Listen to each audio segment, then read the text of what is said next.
Welcome to GNT, your one-stop shop for gaming news and whatever else you want to talk about. I'm Nick. And I'm Brandon. And I'm Mike.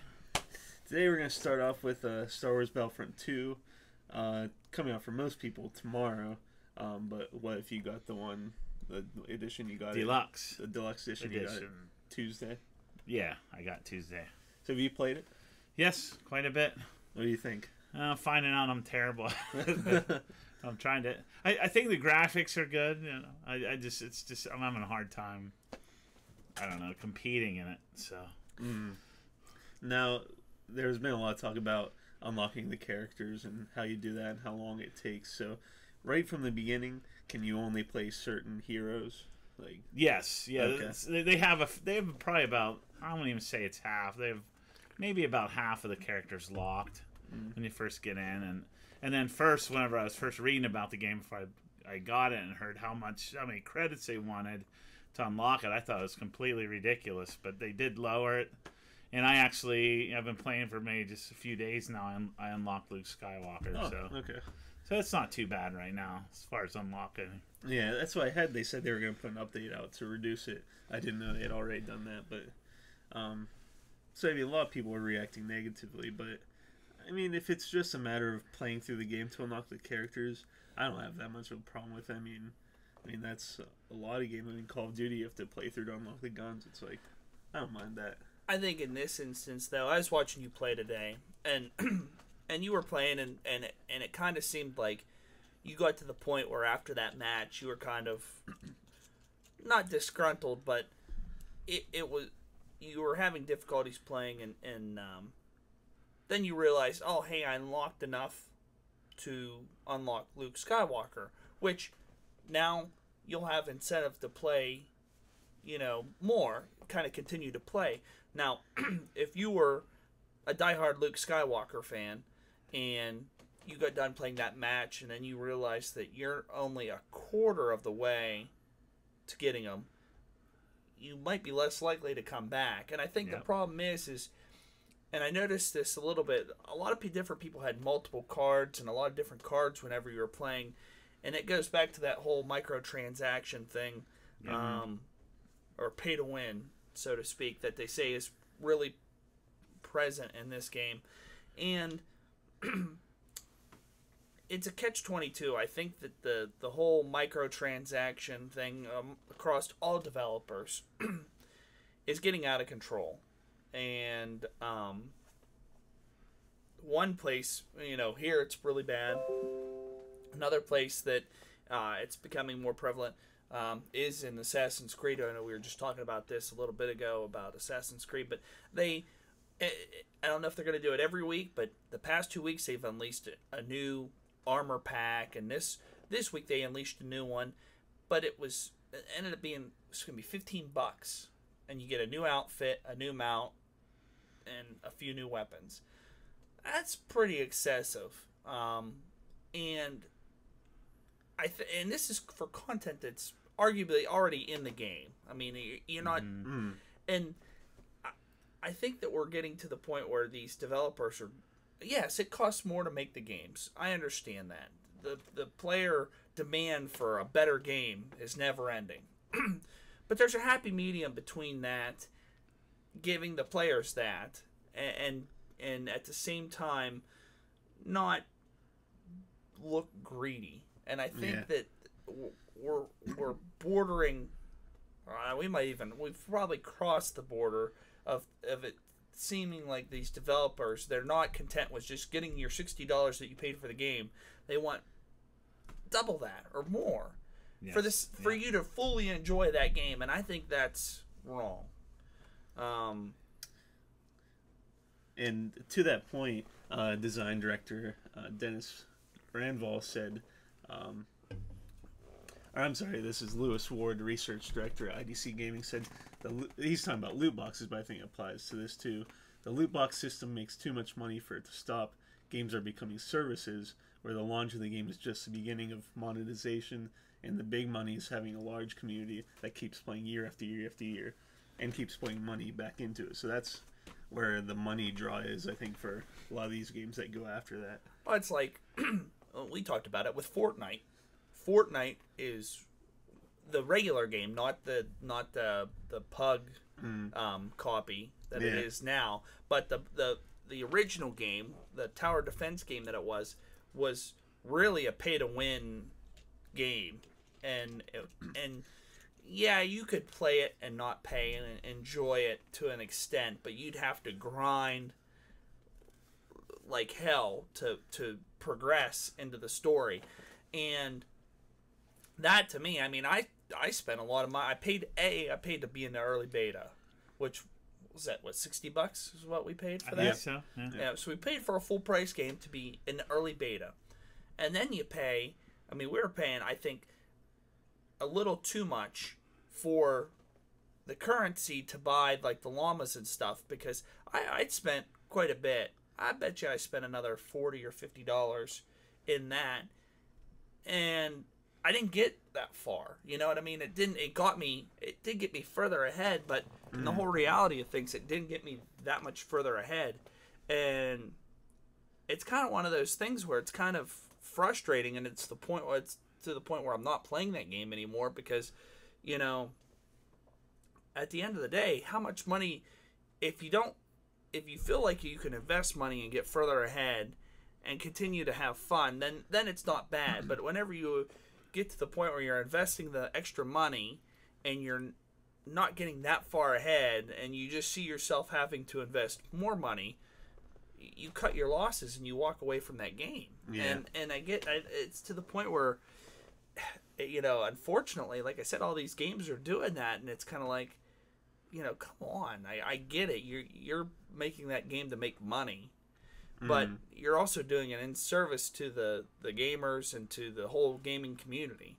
I mean, just for the fact that people who come in and they invest all that time in the game to level up, versus someone who buys a game and then they spend all this money and they're on equal level. Yeah, that's where I see the problem. Well, like, especially in this game, they have those cards, and I don't know specifically how they work and what their form function is, but like, I saw a lot of times there's guys that had 2-3 cards activated, and you had one card. Yeah. It seemed like it was basically, I got that because I bought the deluxe pack. Right, so you got some free so they credits. gave me one card and a few of the classes. Right. But yeah, I'm still trying to earn cards. And so essentially, if you want to, I don't want to say get better, but to be on the same playing ground, I mean, you might have to spend money to get some of those cards to be in the same class as other people. And either that or play for hours and hours to get those to the good cards. Yeah, and I mean, it's either you put the time in, which some people have that time, and I guess that's the shortcut aspect of it, you know, paying, but that shouldn't be the case. I mean, no. You should have a progression system like the old Call of Duties, where you had the progression system where it's like, okay, you get to rank 75 and then you get that gun. You know, that was when it made sense. Now it's like, oh, you can randomly get this item if you pay to have a chest, you know. And I was even thinking Battlefield 4, but then again, you could pay to get, and then even we bought the premium pack and you didn't have it, and you worked really hard to get the I think it was the shorty, the handgun. You wanted to get all the pistols. Oh, the pistols, and you got the pistol pack for free if you had because we were the premium. They just said, "Here you go." So there, he did all this work, and then we were like, "All right." I mean, yeah, to me, it's if it's aesthetic. Like, if you want to buy a skin for or an outfit or skin for a gun, I'm fine with that. But as soon as it puts you ahead of people, you know, performance-wise, that's where I think you need to draw the line. But and I think especially in multiplayer games, you know, whatever they be, it needs to be aesthetics. If it's game changing, then that's a problem. You know, and that's where, like, and then this kind of rolls into another subject. Respawn, that made the Titanfall game, said anytime we come out with game-changing content, it's free. So that content is free to all players anytime that it's going to affect the actual gameplay. Aesthetics, they charge for. Perfectly fine thing. Well, Respawn just got bought out by EA. Yeah, so they're going to change that. So, I mean, and then we got Battlefront 2 made by EA. Yeah. Microtransaction driven. I mean, I hope, I know this, it's not going to change. It's going to reach a breaking point to where either the gaming community as a whole is going to have to boycott games. And I mean, this is one where we knew that the microtransactions were there. We knew that they were going to be a problem as a community. And then, you saw the power of the community because you even got on there. You joined Reddit. You protested that high count for Luke Skywalker and Darth Vader, and it got changed. Yeah. I think as a community as a whole, we're going to have to do that for microtransactions on our more popular games. We're going to have to step up and say, hey, listen, we're not going to do this. This isn't how it's going to be. And especially with the randomness of it. Like, I was watching a lot of people complain about Call of Duty World War II, that like you pay for those packs, and then some guys were getting 3 of the same item, and it was like a low-end item. And that's money that they paid. Well, now, at least right now, that's still just aesthetics. I mean, you can get XP boosts, but you can get guns. I don't think so right now. I haven't tried it. And what I saw, it seemed like the one guy was unlocking guns. Now, maybe they were gun skins and they were epic skins. Mm-hmm. That's perfectly could be the case, but I saw him unlocking what looked like guns, but because I just saw an article today that they said that they were going to come out with that you could buy the credits to buy guns in Call of Duty, but they just pushed that back. So I don't know if they're okay. Well, then maybe that was just skins that he was unlocking. But if that's the case, then that's fine. But still, okay. Let's back up to the whole triplicate of the same skin. That's not gonna fly. Yeah, I mean, I agree. That they got to draw a line somewhere, and they almost have to give you credit if you get a duplicate. I mean, you can't. Yeah, there should be something in place to see what you have. Well, that's like and prevent that. Or you can sell it. Yeah, sell it for credits or something. Well, that's the problem that Destiny ran into is the end game. You grind for all this loot, and it's all random. And you get the same stuff over and over again, and like it seems like the stuff that I want I can't get, and and it doesn't make a difference. It's all aesthetics at the end, anyways. But the problem is unless you want to grind for like stupid stuff, there's no desire to play the game. Like the stuff that like I want in particular in Destiny right now, even though I haven't played it in a while, it's aesthetics only, and I don't have the drive to get on there and grind for hours, and it would be hours upon hours upon hours to do the strikes to get the armor, or well, to get a chance to get the armor. Yeah. Because when you do like every package I've turned in so far, there's sometimes I won't get anything that I want. I mean, anything that's even remotely close to what I want. So why would I continue to grind in that if I'm not even guaranteed at least one piece of armor or one Vanguard weapon? Whenever you get like random crap, you don't, the desire to keep playing isn't there. And I think that from what I saw of the live stream of Destiny 2, the Curse of Osiris that they started doing, that isn't going to change. Like, that's still very much a problem coming up. And they're not doing themselves any favor by showing a live stream where they're showing that they haven't done or addressed anything that's an issue in the community right now and caused the player base to drop out. I mean, I had a clan, like I said, whenever it first came out that was super active, and they're like, we do the raid 2-3 times a week, and we're doing Crucible, and we're doing Trials of the Nine, and we're doing all this stuff, and it's dead. I mean, that clan is dead. And it's, I have friends that are on my friends list that are in that clan. They don't play Destiny 2 anymore. They quit playing, and I mean, it is dead. And it's sad because the first Destiny had more of a end game grind and had more life than this. And I don't know whether people just put in a lot of time and reached that same point quicker, or if it's just a bad design. I don't know, but it's Right. a problem. Just one last thing I'll say about Battlefront 2. Mm-hmm. It's just a theory. Do you think they did that super high credit requirement on the heroes? They put that out initially knowing people would complain, and then they could come back and say, hey, we listened to you, and we lowered it, because they knew people hate the microtransactions to try to draw. I don't think so. I don't think. Because it was ridiculous. It was like... Because I still think someone calculated like 40 hours for each character. Well, that's not bad, though. I mean, 40 hours for playing a game. Each character? Yeah, but I mean... for the average person? I mean, here's the thing. They want you to play that game for a long time.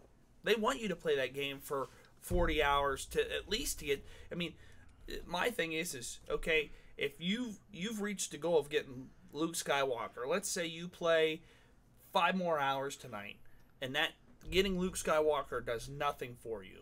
So you've probably maybe put in total, if you put in, let's say hypothetically, 5 hours tonight, what have you put in prior to this? How many hours do you think? Oh, I don't know. Not too many. Just ballpark, rough idea. Maybe 7. Okay, so in 12 hours, you could be potentially done with this game, whereas if you had to play 40 hours to get Luke Skywalker, and then you got him and you realized it's stuck, that's 40 more hours that you'd have put into that game. Yeah. And the player base would have been that much bigger, whereas now the player base might die off like that, as opposed to prolonging that. You know what I mean? Mm.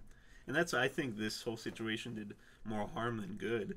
I mean, now it's not like people are thinking, oh, yeah, it's so great for listening to us. Some people are still mad and be like, yeah, they're going to do a crappy thing. They fixed it, but they still have bad feelings towards them. So I don't think they did it on purpose.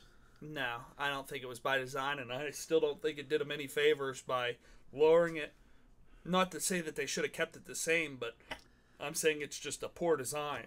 And like I said, I read this, and I wasn't that upset with it. I mean, if it's a ridiculously long time, then yeah, but honestly, kind of the chase is part of the fun in games for me. I mean... Well, that's what I'm saying. He could be potentially done with the game and not even half the time that it was predicted that it would take you to get there. If you continue to not like the game or not perform as good as you think you should be in the game, I mean, that kills your desire to play the game. If you suck and you say, oh, I want to get Luke Skywalker, though, and you have to get that 60,000 credits, what it used to be, right? If you have to play 40 hours to get that, you might be better by the time you get them, but you might get them and then you might be like, I'm not, I don't like this game, or it isn't what I thought it was going to be. I got Luke Skywalker and it's still not the game changer I thought it was going to be. At least you put 40 hours into it, and you are contributing to a high player base for that 40 hours. Now, if people can get, so essentially, if you put in 7 hours roughly and got Luke Skywalker, if you put in another 7 and got Darth Vader, in 14 hours, you could potentially be done with the game once again.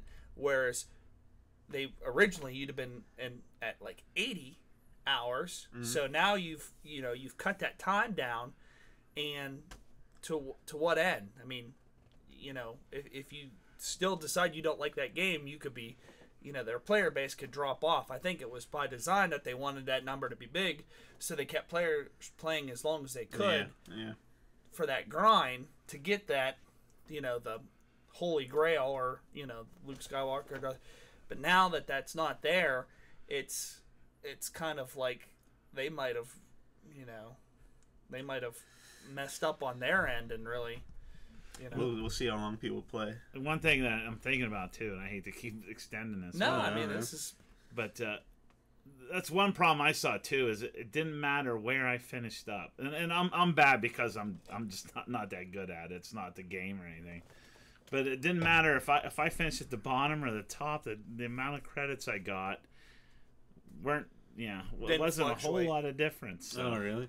For me, like I finished up in the middle, and I didn't get very many more credits. So I know they're working on. I think they said they're going to try to work on it, but here's the thing. Here's the thing. If you're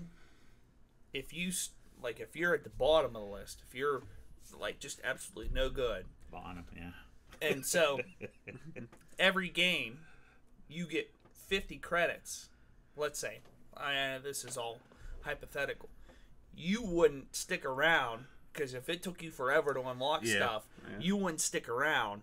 At least at this, if having that little fluctuation of keeping people relatively the same, you're keeping people around because they're making progress towards that ultimate goal.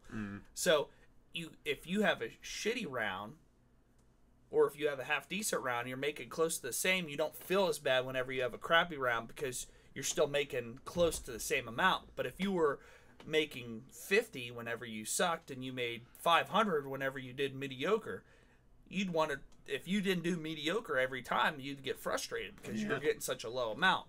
Now, that being said, it still doesn't matter because you could get online and drop $100 and then get some Overlord cards and, you know, be a brick shithouse. So, I mean, the thing is it's like, at what, and this is where they take advantage of players, because if a player's having a hard time but has the financial means, they can just, here's $100, and now I'm better better than the guy that didn't spend that $100. You know what I mean? And how many people, you know, there is a line where people can afford to, you know, some people can just afford to get the game, but then some people can afford to get the game and then pay that extra money and take advantage of that. So it's kind of, you know, the developer once again is taking advantage of people because they're really, you know, preying on the people's wallets that can afford to do that. So that's something you said remind me of something else. I was talking to a guy at work, and he's been playing Call of Duty, and he plays a lot of first-person shooters, so I'd say he's pretty good all around.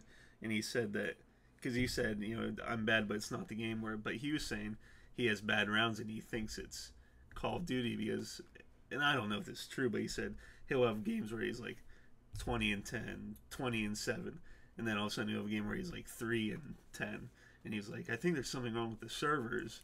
And I'm like, is that possible? Could that be a thing? Oh, yeah.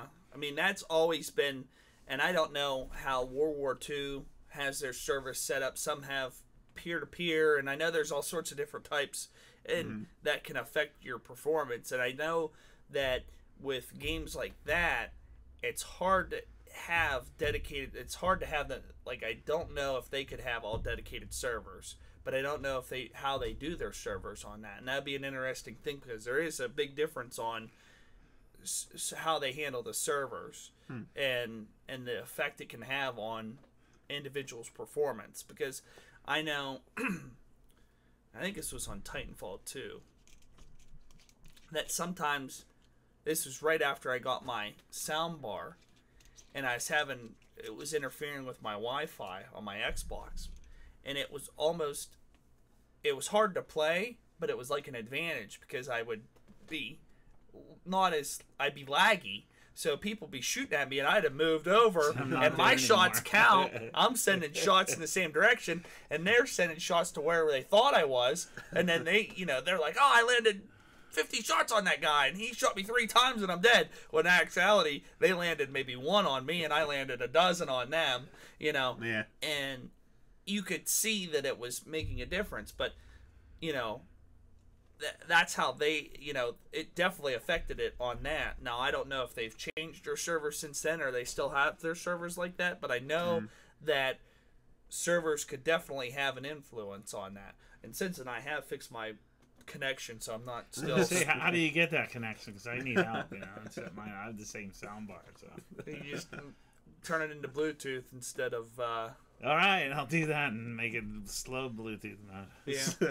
I'm here. I'm glitching around. It's a Jedi mind trick. Yeah, I'm not where you think I am. Yeah. Now everybody's gonna buy the sound bars now. Oh, I didn't tell them what sound bar I had. So. Yeah, it's just here. Yeah. No advantage. All right. Next, kind of along the similar lines, and this was a question I wanted to talk about. Was there's an article that they were talking about loot crates or loot boxes being considered gambling in video games. I was wondering what you guys saw is using these loot crates gambling. At first, I was thinking yes, but then I was reading about it, and the one article I read said, well, not really, because no matter what, you're gonna get something. So it's that they said it's not gambling. Technically, gamble is. I think it has to do with money. I mean, it's not money, so. Well, you are spending taking money. but it's and how you use the word. It's like, you're taking a gamble. So technically, you are gambling. Now, is it gambling in the sense of like going to the slot machine and dumping $50 in it? Yeah. No, because you're right. You do get something every time you put money towards it. So you are getting something. Mm. Okay, so that's my argument to that. But I do see their point where it's like, oh, just one more, maybe I'll get this item. Because are you getting the item you're after? Right. Every time? No. But you're talking about like the one example you said where the guy got the same thing 3 times. Right. No, he did. No, that's not like winning the that's lottery. not good. That's not like slots. Yes, he wasn't celebrating. He wasn't like, yeah, man, Ding, ding, ding. jackpot. Yeah. Yeah, everything dropped. No, that's not how it worked. Oh, okay. That'd That'd be interesting though, wouldn't it? If a gamer went to a slot machine, got all 3, and be like, "Dang it!" and didn't realize they won. Yeah. What game was it that had the slot machine? That was that one of the Borderlands. Too. Borderlands? Remember Yeah. you Had go the slot machine. Yeah. Yeah, that should have been outlawed. No, because they didn't have pay to win. Yeah, you Yeah. get a little printer there and print your checks. Alright. But yeah, I do think it is kind of a not in the cold cut definition of gambling, but it is kind of a because I myself have done it in Destiny, and this is stupid, but I wanted a shader and it wasn't one for sale, and so I gambled with buying those bright Ingrams Yeah. until I got the one I wanted, and I ended up spending more than I should have. I'm a little bit ashamed of how much I spent on those shaders, and that I've changed a dozen times since then. So, yes, in a way, I feel that the loot boxes are gambling. So the console had a credit card reader on it. Oh, jeez. Keep No, playing the problem is or the little- console has my card in there. It's already- So you just, oh yeah, another So one. it just Oh has a yeah. handle. You just pull the handle. Yeah. It's not good. I like it. It's not good. Some screenshots were released for PlayerUnknown's Battlegrounds, revealing a new desert map. Ooh. Yeah, it just gets me. I can't wait for this to come out on Xbox. Yeah, I think this is going to be a fun game. Hopefully, I'm better than Star Wars. Hey, Mike, Or else you'll make me run out across this field. hey, Mike, See if he draws any let's go this attention. way. Hold back. You know? Why are you Mike- coming with me? Where are you guys at? You guys, we're right behind you, Mike. What if you crouch out in the bush, just Yeah, watching it yeah. run out? Yeah. Watch for the flare of the sniper scope. You know? Yeah. There they are. Is that you guys messing around? Zigzag, Mike. Zigzag. Serpentine maneuver. Serpentine. There you go. But yeah, I think that'll be really exciting. Yeah, I do too. And here's the thing. This is a game that's kicking butt and taking names. And now it's going to be on the console. And it's only going to be $30. Yeah. And if you're an Amazon Prime member, it's only $24. I mean, you can't go wrong. And the replayability for this game is through the roof. I mean, yeah. the whole concept, I think, is just fantastic. And I'm a little upset that, Fortnite kind of went that route whenever it realized it wasn't going to be successful as what it was. I mean, it had potential. I mean, don't get me wrong. Yeah. As the game's premise was really sound, they just needed to figure out how to balance the shit out a little bit. And I'm surprised that being that they had such a good amount of people come in there to be in the beta, you know, that they didn't capitalize on that as opposed to saying, well, this game's doing really good. Let's incorporate that kind of a game mode into it, you know. Yeah. I just that takes the credibility away from them as as a game, you know what I mean, that it had its own identity. You don't need to copy something else, and it was definitely out of the realm. I mean, it was all about cooperative, not competitive, and now all of a sudden it's about competitive, you know. Right. And it's like, okay, you paid $60 for it. We're gonna, You know, you don't hear about anything update-wise or balance-wise that they're doing to that. All you hear about is all the Battle Royale, which they've given free to everybody. So it's like, No, this yeah, you isn't- spent $60, shit on you. This Yeah. isn't the first game that's done this, because I know...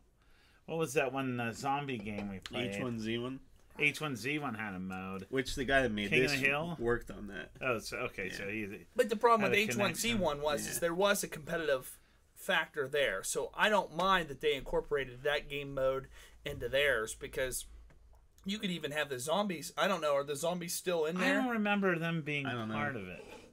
I don't know if I ever played it. Part of it.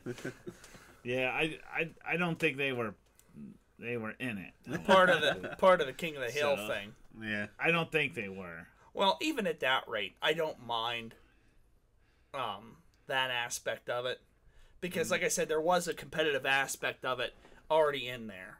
You know what I mean? But You I- could shoot other people, right? Whenever you're Oh, playing yeah. the zombie Yeah. modes, you could kill other people. Oh, So yeah. that was definitely part of that whole competitiveness. Was so the fact that they said, okay, here, let's take in these, you know, post-apocalyptic things that we've built.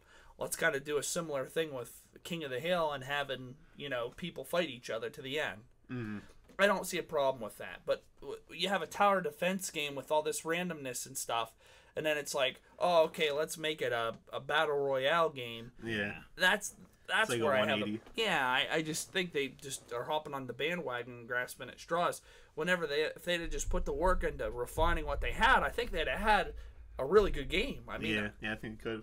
I mean, there's a lot of opportunity. I mean, even at its loosest, whenever people were just going to do their own thing and then they'd come together, you know, whenever it came time for the objective, I mean, it was still pretty cool. And you could, even if you didn't talk, you could still work together. And I think, like I said, it had such huge potential, and I think they just blew it because they wanted to hop and do something that's popular right now. And I think it just, I mean, I don't plan on playing it again. It's one of those things where I won't even install it on the... No, Yeah. why do you think this game is doing so well? If it's been done before, do you think? I mean, I haven't played it, so it kind of puts us at a disadvantage. But is it because it's simpler to play? It's, you know, easier. You know, like, you know, find guns, get in vehicles, head for the center. I don't think... Did H1Z1 always have a King of the Hill mode that was similar to this? No, they added it on to the... Yeah, I wouldn't- After this had come No, out. before. No, that was Before this had come that. out, Yeah, okay. that was quite a while. Because ago. then the guy that put it into H1Z1 left and made this game. Okay. Well, I think maybe the reason that, because people might not be drawn to zombie games. You know, this game appeals to shooters, and whether it be World War II or sci-fi advanced or, you know, modern day or whatever, shooters appeal to a broad spectrum of people. You know, zombie games don't. I mean, zombie games probably do appeal to a number of people, but I think that probably what they thought is they could probably do this game under this new title, maybe not necessarily a new concept, but have this concept and be the main draw of this game, be these big matches that, you know, escalate until it's, you know, 10 on 10 or 5 on 5 to 2 on 2 or 1 on 1. You know, I think that's probably what their vision was, and I think that making it be simplistic as it is also the biggest draw to it, because it's not like there's cards, there's not like it's microtransactions. It's as simple as you get in the map, you find a weapon, you kill other people that aren't your friends, and you make your way to the center of the map. I mean, Yeah. you know, and it's like this, like, you wouldn't have an advantage over me, I wouldn't have an advantage over you. We're both on the same playing ground. So it's like it all comes down to skill and finding the weapons and playing the game. You know what I mean? Yep. It's not a matter of microtransactions. It's not a matter of Right. time spent in there leveling up. Like, I'm rank 6 and you're rank 1. I don't think so. They're not gonna. Are they gonna have anything with this game or not? What do you mean, like skills or... No, any kind of like microtransactions. I don't know. No, I don't think so. No, they don't. Okay, that's good. And I think that's the thing that makes it work, is because it's like a very functional game for everybody, and it's like you can spend a lot of time in it, but you won't. edge you'd have is experience over me, right? For the more time you'd spent, and that's the kind of, But if I put in the same amount of time, then we're equal. You know what I mean? So I think that's probably the biggest draw for people is the fact that everybody's on the same playing ground. I think there are two things out this game.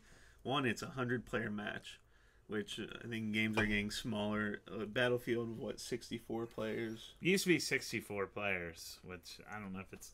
I think Battlefront. I think some of those have 40, which is pretty good considering something. They've gone down over the years. They get more power, but for some reason the number of players has gone down. Right. So this is 100. It's one of the biggest games out there you can play. Huge map. And two, when it started, I'm not sure if the beta was free or if you had to pay, but either way, it was cheap. You could get it cheap. You could play. A lot of streamers picked it up. I think that's when it blew up. It was a good streaming game. I think it's just like I said, the game all around is just a good. Yeah. It's a good concept, and it works. Obviously, it works. I mean, look how well it's doing. And I think the thing is I think that it's, like I said, it's such an easy game to pick up, and you know that you're not going to have an advantage. You can't buy an advantage or earn an advantage. It's all about what you do in the game. Yep. And I think that speaks volumes. And I think that the success of this game also speaks volumes for, hey, look at how this game's doing, and look what game model they, no microtransactions, no experience. Play the game, get your guns, and let's do it. You know, that's and so I think that's probably 100 players. I think if you have a huge map, I mean, with 100 players, you could run to people. That's a cool part. Even with a huge map, you can run to honestly, people. It doesn't feel like it. I mean, it's a huge map. I mean, when you drop in, and you can, that's part of strategies. You can see where other people are dropping in. You can wait till the very end or try to pick a strategic location. But depending on where you drop, you can get in with, I don't know, like 5 or 6 other people in the same area. But then for a while, I mean, it kind of feels like you're on your own. But because it's a massive map. Cool.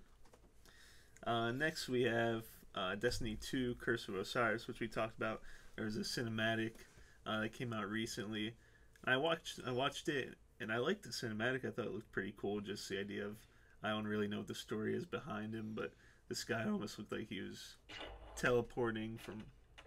Oh, I was like, what's that noise? Teleporting from place to place, or what he was doing. He kind of paused time, but looks like a cool.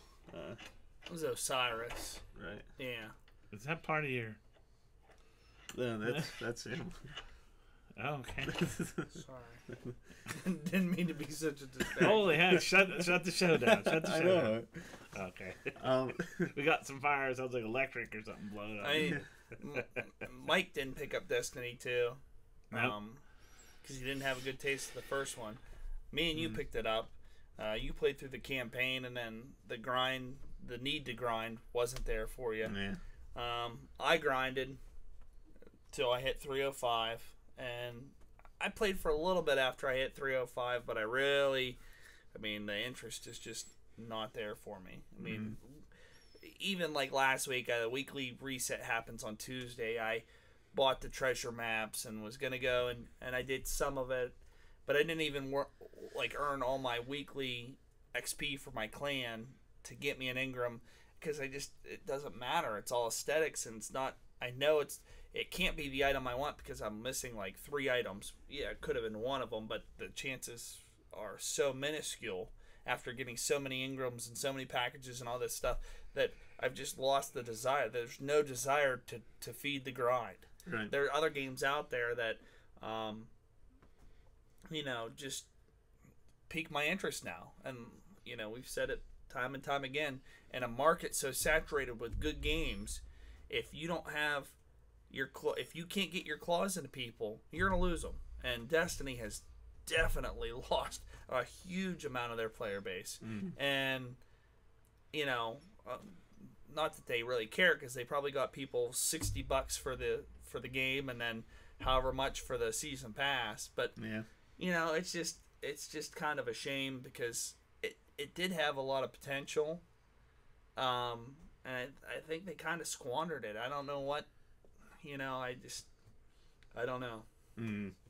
Now, I think they're introducing Mercury that you'll be able to play Yeah, on. yeah. Slightly destroyed Mercury.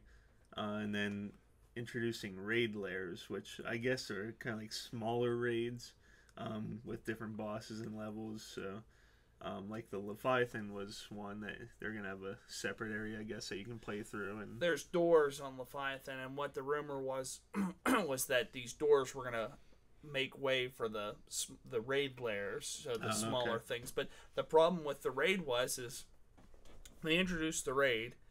The raid gear was okay looking, but it was all aesthetics. There was nothing as far as form factor, as far as being functional. There was nothing there to add function. I completed the raid once and had no desire to do it again because there was nothing I could benefit from the raid that would change, make me more superior than what I was now. Then they bring out the prestige raid, which they make the raid harder, add new mechanics to the different boss fights and stuff. And once again, you don't get increased light level, you don't get better gear, you get different looking gear. So, and the chances of getting the all the gear that you want, once again, slim to none. So, I mean, the draw for people to do this hard, why would you keep doing the harder thing? You know? It just, I don't know what they're thinking. I think that they've really dropped the ball in that aspect. So, hopefully they can learn from their mistakes and start changing stuff now, because they've lost quite a bit of the player base. Now, this happened the same way with the Division. It took a little longer for it to happen with the Division, and they're still continuing to work on that, and I still play it. I mean, the patches they've released recently are a lot of fun because there's a lot of build diversity, and you can still do a lot of. You can still be,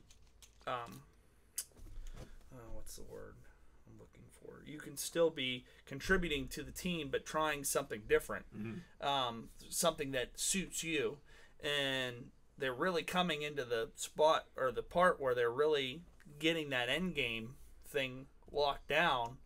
And I think that this is really good, because I think if they come out with the Division 2, I think that it'll be good because they've learned a lot, and if they can build off of it. Now, was the same thing with Destiny. You would have thought that they'd have learned off the first one. Yeah. So I don't know. I mean, hopefully they do whenever they do the Division 2, but I guess we'll see. That impressed me that they're still working on that game. I mean, they must have a good player base still after. Well, they're very vocal, and I think that's one of the coolest things is now they did switch it up this week that every Thursday they have a state of the game. And people that work on the game go on there, they answer questions, they update people of what's going on. But now moving forward, they're not going to do them every week. They're going to do them whenever they have new news to introduce. Okay. I don't know if that's the potential for them to have multiple shows in a week, or it'll be multiple weeks before they do a show. I don't know. At this point, I think it'll probably be the shows will be fewer than what they do now. But they're still working on it. They've got a big patch that they're coming out with that's going to add some really neat features, add some new areas. So they're still bringing relevant content. Like I said, they're still tweaking stuff. And I think right now they're in a sweet spot where they've really got it so people can, use all the gear that they brought out all this gear, these gear sets. And a lot of them there was no desire to play with them because they weren't that good. They didn't bring much to the table. You couldn't do well unless you were using certain gear sets. And I think they've gotten a long ways to doing away with that. Now, they're still, in my mind, some of the gear sets are still a waste. But they're getting closer. You know what I mean? More of the gear sets are more viable than what they used to be. So right. And our last topic, just with Thor Ragnarok coming out, and a lot of people saying is their favorite Marvel movie to date. I'm just curious as to what you guys' top 3 Marvel movies. Now I'm thinking from, I guess we could go back further, but I'm just thinking from Iron Man to where we are now. Top 3. I'd say one of mine, and I think it's because I enjoy it so much at the time also, was the original Avengers. I agree with you. I went and I saw that in an IMAX. I was actually on a trip to Dallas and Went to one of the real nice theaters, big huge screen, and I went and saw. I loved it so much. It was on over a weekend on Saturday. I went back Sunday and watched it again. I just loved that movie. So that's my number one. Just same reason. It's the first time we saw them together, and it was incredible. I'd say it's in my top 3, and then I'd say probably Guardians. Yep, I would too. Because it was different than what I expected, but it was a really good movie. I mean, it really delivered. Good action, good comedy. It was, out of all the movies, I'm going to say it was more comic booky than any of the other ones, because the Marvel movies to date have been kind of grounded to, even though you have like the Hulk and how can the Hulk be grounded, but you know, they really don't put Hulk to the, I think, and this is going to be my third movie for the thing, is in Thor Ragnarok. I think they really made Hulk the Hulk he was in the comic books. If I think comic book, you know, Thor or Hulk and Ragnarok was definitely comic booky. You know what I mean? Oh, yeah. It definitely had that comic book vibe, and I would say that movie's probably my all-time favorite. Now, just because I think it was so well done, there was a lot of good action scenes. The comedy was good. I like the direction that they took it. So for me, it's number 1 right now. So number 2, I don't know if I'm gonna put Guardians in my top 3. It's tough. There's so many good ones. What'd you say? Let's see, number 2. What was that? I just had it in my head and I forgot. It must be that good. It must be that good. Because it was in your head. Singing Doctor Strange is up there. I don't think it's in my top 3, but I love that one. Doctor Strange is good. It was good, but it's not my top 3. Civil War is good. I'm not sure it's in my top 3. I mean, they're all good, but I'd go back. Thor Ragnarok was what I was going to say for number 2. Thor Ragnarok was really good, but then I go back to like the movie that started the whole thing, Iron Man, the very first one. I don't know if it's in my top 3. I'm trying to decide, but it was really good. It's really good, and that was my number 3 was Iron Man. So I have a hard time choosing between those. I mean, I liked Iron Man, but the problem with Iron Man it was an origin story through and through. Oh yeah. And I think the problem is if they'd have had less of the origin part and more of him being in the suit as opposed to refining the suit and stuff, if it'd have been more of the red and gold suit and fighting, you know, and stuff than it was, I think it would have been, I would have been on board with you being top 3. It's just, it took a while for it to build up. And once it did, it was good. Once he got out of the thing and started refining the suit, and it got to that point where then he, you know, went back over there, took out the Stark missiles, and then he, you know, went back and found out the guy was going to try to betray him and stuff. Once that all happened and the ball started to roll, the end part of that movie is fantastic. But I think, you know, getting there just took a little long. Yeah, it did take a little bit. I can see what you're saying, but I actually enjoyed the whole, you know, the whole cave scene and everything where he's in there and they wanted to build the missile and he's putting together this suit out of scraps. And that's one of my favorite lines was whenever one of the scientists with Obi, was that his name? They're trying to build the arc reactor. Yeah, and he says it's impossible, and he flips out. He says, "Tony Stark built it in a cave, or built it with scraps in a cave, or something like that." Yeah. And they have all these scientists, and they can't figure it out. And it's the best. Yeah, it's cool. So I don't know. So I had Avengers first. Boy, Thor Ragnarok was really good. I think I might put that as second also. And then it was good. I'm trying to think Iron Man. Yeah, I think probably Iron Man. I think it, yeah, because that was the very first movie. If it didn't do well, they might not went forward. I don't know. You know, and I'll tell you a competitor on my top 3 that's noteworthy was the second Captain America. Oh yeah, the Winter Soldier. Yeah, I think that was as far as action movies goes, that was probably the most solid Avengers action movie in my mind. The boat sequence at the beginning, Yeah, that was really good. He just That was- kick people and kill them. Just Oh, go that flying was back. it was so good. There was really strong action throughout that movie, and the pacing and everything of that was really it's my favorite Captain America movie by far. Even though I'll tell you what, the first one I really enjoy. I really enjoy the first one. Yeah. As far as origin stories, I'd say out of all the Avengers movies, I'd say that's probably my favorite origin story. And I'm not even a big Captain America fan, but Right. but his origin story I think was the best one done.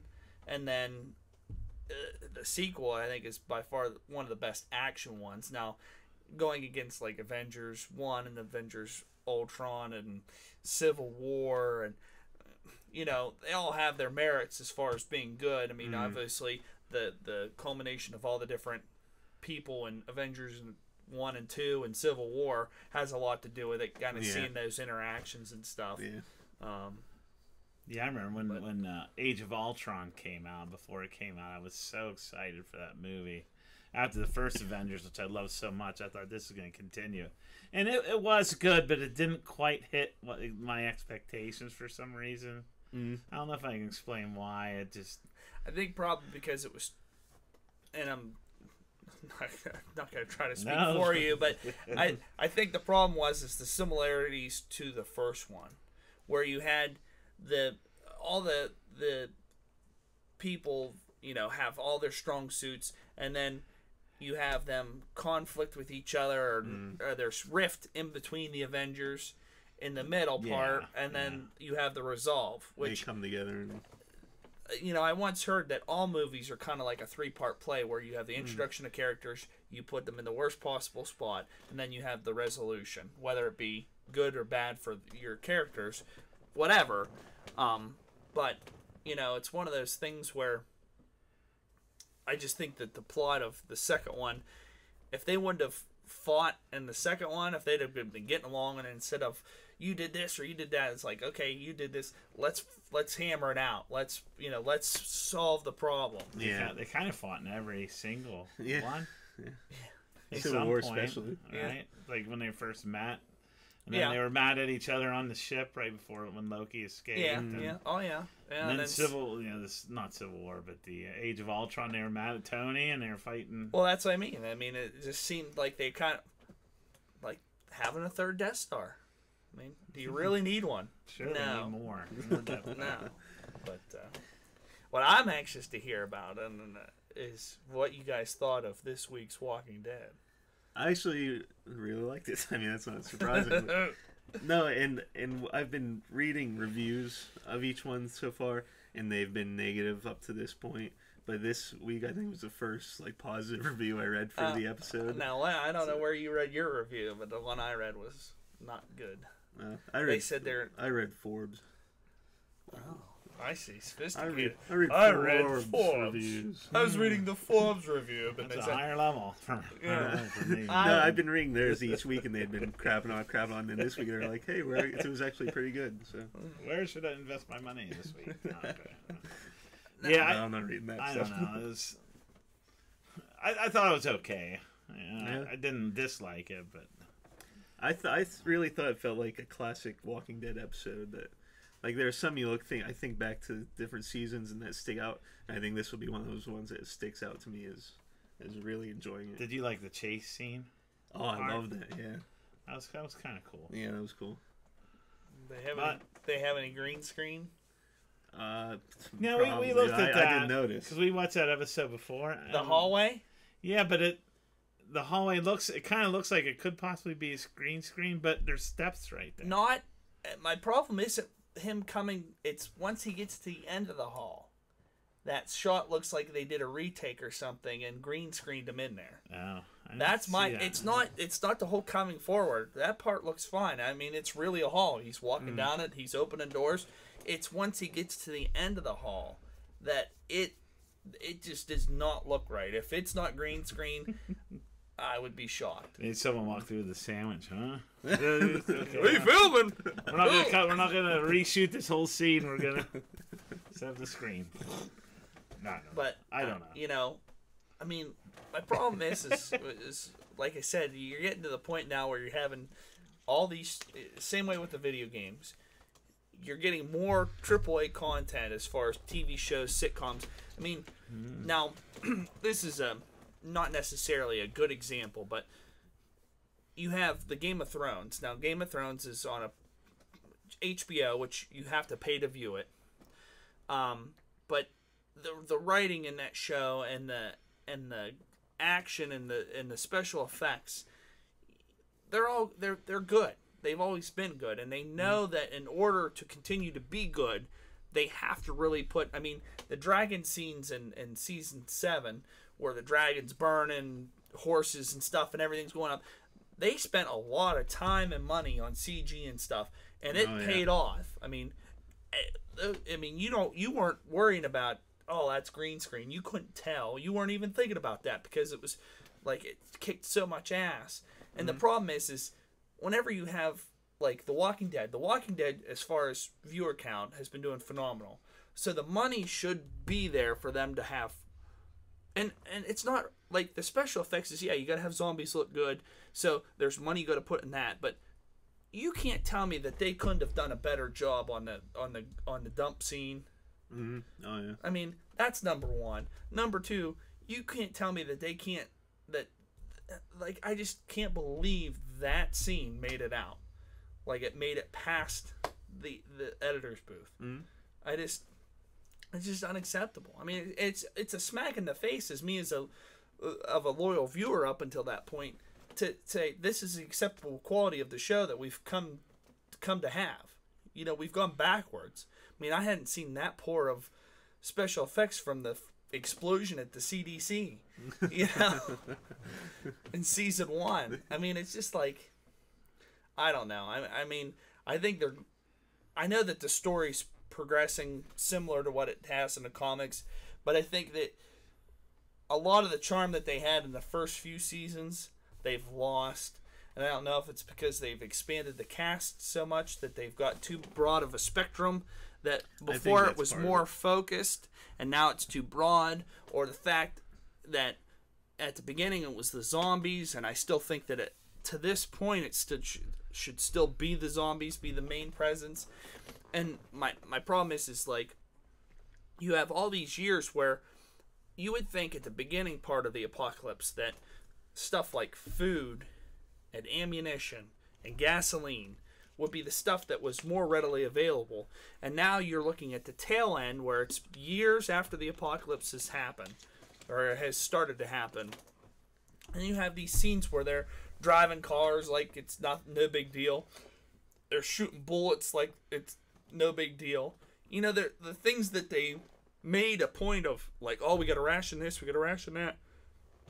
In the first few seasons, now it's such disregard. In this season, they've gone backwards. And that's kind of the frustrating part, because it was up until, you know, this tail end of the season, it was not as realistic a zombie apocalypse as you could have. You know what I mean? Yeah. You had the trials and tribulations of you know, going someplace and then having to move on, and then, but now it's just like those all that stuff that they had, all those dire ships where they were going without water and food, and, you know, Carl got that big can of pudding. I mean, that big can of pudding wasn't a big deal in the thing, but it was. I mean, it was, and they made it a big deal. But now it's just like they don't make it a big deal. Like the whole thing of let's team up with Hilltop was so they could get more food. Now all of a sudden they have food for days. Everybody's got food. We all got food. They don't make it a big deal that. I'd say, didn't Negan take some of it too? Yeah. And they made that. I mean, but that was early on. So that was whenever it was still about resources. Mm-hmm. And that was at the beginning of what, 6? Was 6 there in Alexandria? Yeah. I mean, not with Negan, but when they first made it, yeah. Yeah. But food was a problem then. Okay. So then they got to the end of 6 and they got into 7, and it's like, no, now they have to provide for Negan. And that kind of took, they did what, a couple runs, and it was kind of like, but that's all like just totally gone out the window. Now it's like, it's war. Let's get, there's bullets right there. Let's use them. It's like they're having a hard time finding guns. Oh, we've got guns for days. Let's go, you know. I just, it did lose kind of a little bit of that, like the scariness factor. Like you don't know, like the zombies at any time could come in and be a major problem, or like you said, the food's. See, I think at least the zombie factor came back in this episode. And I think that's one of the reasons I liked it. And was that zombies whenever the kingdom people died and they became zombies. Yeah, and they used that a little bit in that episode. Did you watch it? Or no. No. Oh, I see. Okay. But I know things. You know stuff. I know stuff. But I don't know. I think that I think at this point they've lost direction, and I think that I would say clear up through season. I would say easily through season 6, they had the same kind of focus, and the same kind of mindset and the same kind of. But now they're losing that, and for me, it's really turned me off from the show because it's really changed directions. When you say that their focus is now that this war, and it's like all these stuff that they had taken that was really meaningful and really important is not anymore. Mm-hmm. Like protecting themselves from walkers and being quiet. Now it's I know, okay, yeah, let's do these explosions and lure all these walkers into Negan's compound. But they did that in episode 1, and now, what was that last week? Episode 5? 5 or 6? No, is it just 4? Yeah. At any rate, have they retouched... That's what I was going to ask, say, how far are we at? I think mid-season's... What is it? Well, this week I'm pretty sure it will be 5, so then 3 weeks after this. So they doing what? Okay. What do they do? 8. They're doing 8 and 8? And then 8, yeah. So they're doing 16 episodes. So, okay. So, I mean, have they touched on Negan's compound since episode 1? No. And but so next week, I think they're gonna go back and show what's they've going been on focusing on those guns, really, trying to get those big, heavy machine guns, which they got. So. But I think that, like I said, I just think that the focus and direction is not. I just don't think it's there, and I don't like to sit here and bash the show, but I think the reason that I'm so upset about it is because I was such a big fan of it for the longest time and really liked how it was doing and I think it's just the disappointment that they've brought. In my eyes, and I know you're saying you're enjoying these episodes and stuff, but I just think, I mean, you can't argue the fact of how they had like the concepts of food and ammo being something that they needed to ration to now that's gone out the window. Yeah. Same way with the gas. Gas was something that they needed to make sure they had enough of, and now it's taking a back seat. Same way with the zombies. I mean. That should always be the main threat. And I know that you're going to run out of stuff of tricks on how you can make zombies the threat. They can make a super hybrid zombie comes out. Well, I don't... Like toxic chemicals. I don't even need that. I just need them to be like, like all this stuff that they're doing. But at some point you are going to run out of zombies. To a point. I mean, people are going to continue to die, but they'll become zombies. But you're going to run out like... I don't know. I just think it's just kind of frustrating where the direction that they're going from the direction that they've been. They're really doing a 180 as far as how they've done things up until a certain point, and now it's definitely going a different direction, and I just don't care for it. I guess it's just frustration because it's just like the show could, like the episodes could be good, but they're not like the old episodes, I guess was what I'm trying to say, and that kind of pisses me off because that's how they built 6 seasons of this show, and now it's changed to be something different, and it's frustrating because it worked. All 6 seasons worked, and it could still work, but the direction that they've gone is just, and I don't know why they've necessarily gone that direction. I don't know if they felt like this is the best move or they were getting too big for their they're getting too cocky and thinking that they needed to do something different, or I don't know. Or if that's just the way the comic books go and they're just following those. I don't know. I haven't read past where we are now, but honestly, I wouldn't mind if at the end of May this season they have a big battle at Alexandria, kind of like the governor, and he gets destroyed, and they have to move on. And it kind of goes back to that way. But I don't think that's the way it's gonna go. I think that, and I think they need to. This needs to be the last season. Oh no! I think that they need to end it. I think that they need to end the battle with Negan, and wrap it up in a nice clean package at the end of this season. Because I think at this point, I think that by the end of this season, the viewer base is going to be relatively low, and then whenever it comes, it's still good for TV. Oh yeah, it's still good for TV, but I think the problem is they, like I said, I think they need to do a spin-off or something, to do something else than ride this out and run it into the ground. Cleaning up the zombies. They saw the. I have to go out and clean them up. Yep. Push broom. A comedy. Okay, I don't know. The one spinoff they've done, I'm not crazy about. So. What, Fear the Walking Dead? Well, the name itself says "suck" on it, but I think one area that they are doing better in is the characters. Like, I think back to, we have the original crew and people they've introduced since probably season 5 or 6. I've never really gotten, like, Aaron's all right, but he's not one of my favorite characters. But Ezekiel, after the last episode, like, he's up there for one of my favorites. So that kind of gives me hope that they're introducing some cool characters that will hopefully be around for a while. They've done character building with Ezekiel, and this is just furthering his arc. But like a character like Aaron, they never really gave Aaron much depth. Yeah, and that was by design. I mean, they didn't spend much time. It wasn't just because he had a lot of screen time and they just chose not to make him a prominent character. It just seemed like earlier in the seasons, like, they would introduce Tyrese, and I like Tyrese, and they bring new people in, and I like them, but I don't know if it's just something with the characters lately. I'm just like, well, I think like with Tyrese, they took the time to flesh him out, to make him, you think about how that season operated.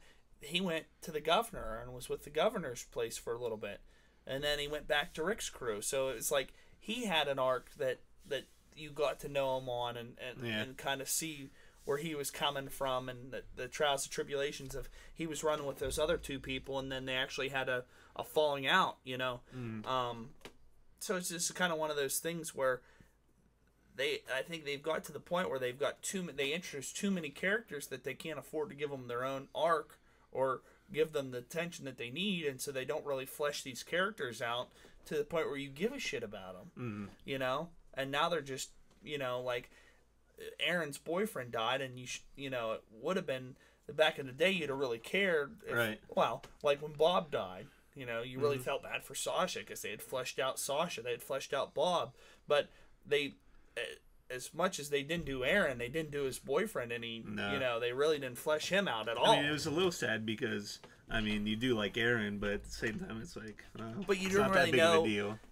There wasn't a lot of dynamic. They didn't build Right. the relationship. They didn't build the boyfriend up. They didn't give you that wanting to know. I mean, and this is like, it's kind of funny because you go to like Stranger Things, and I know we're switching topics here, but like the way that they do Stranger Things and their stuff, and I don't know, are you into season 2 yet? Or No, we haven't started yet. Oh, that's right. You guys were going to hold off, but the way the stuff that they do in season 1 and the way they incorporate it into season 2 is one of the things that really just, I mean, like I said Stranger Things is probably my favorite series ever. I mean, Well, now I say better that to than Game of Thrones. It's I mean, great. I really like it. What, I'm not saying I don't like it. I'll tell you what. That ask me that question once you've watched season 2. Okay. It's tough for me to say this because the thing with Game of Thrones is they have a wide cast of people, okay, and you get to know them all very well, and there's a lot of intricacies. Stranger Things, you don't have that same dynamic. You have a smaller cast. You get to know each one of them on a deeper level, I feel.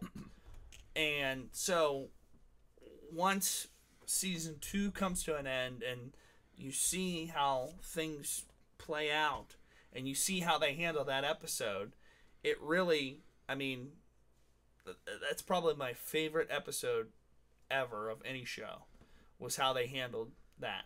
It just had everything that needed to be, that makes that show, but they deliver on a whole nother level. And you say that was one particular episode that you're talking about? The end of season 2, the season finale of season 2. How many episodes are there? 9. Oh, okay. I think. The reason I ask you is I heard people talking about it. And episode 7. Yeah, and I don't know anything specific, but I just heard people talk about it. My thing is yes, episode 7 was a little different, but it wasn't.